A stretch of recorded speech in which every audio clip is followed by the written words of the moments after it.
Now, on another matter, this week the Armed Services Committee has been marking up the National Defense Authorization Act for the coming year. In the past, the committee has prided itself on considering hundreds of amendments and thoroughly exercising Congress oversight responsibilities in the process. I expect this year to be no different. But one essential question hangs over both the NDAA and the appropriations process to come. Is Congress ready, finally ready, to fulfill our most fundamental responsibility of adequately providing for the common defense? This, of course, remains an open question. For a fourth straight year, the process of funding the federal government began with a White House budget proposal that would impose net cuts to the national defense.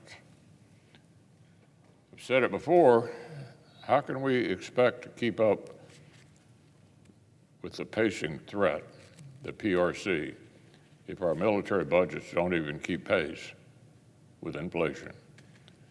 I know a number of our Democratic colleagues recognize that the threats we face are growing and that our defense requirements are growing along with them. But they don't seem to be ready to respond with any sense of urgency. Senate Democrats continue to indicate that they'll stick to their longstanding demand for artificial parity between defense and non-defense appropriations for any increases above the president's budget. It's time for all of us to face the actual facts. The threats we face have grown since the bipartisan budget caps were negotiated. They've grown since the president's budget was drafted. The defense of Israel and Ukraine continue to offer lessons on the glaring need for modern air and missile defenses. We've learned how insufficient our inventories of critical long-range munitions might be in the event of a direct conflict in the Pacific. And with the risk of simultaneous conflict in multiple regions actually growing, the enduring importance of the two-war force planning construct is making itself abundantly clear.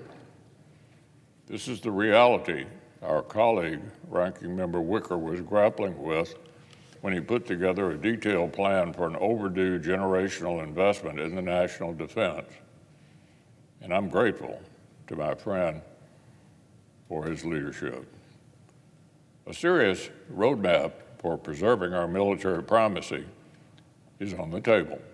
The question now is whether the Senate will follow it, whether we'll lay the groundwork right now for urgent investments in critical munitions, long-range fires, sea power, and in the defense industrial base required to sustain all of it for long-term strategic competition. Way back in 1940, when the scope of the access threat was finally so glaringly obvious that even longtime skeptics began to soften their opposition to long overdue military investment, the Chief of Naval Operations, Admiral Harold Stark, pointed out a harsh reality. Dollars can't buy yesterday.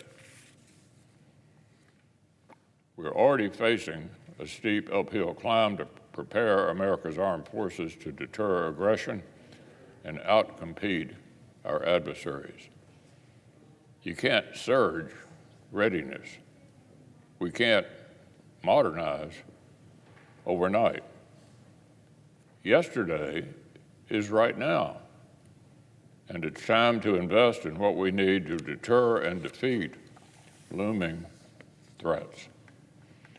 So I'll be watching our colleagues work closely, and I'll urge the Democratic leader to bring the NDAA to the floor for consideration as soon as the committee completes its work.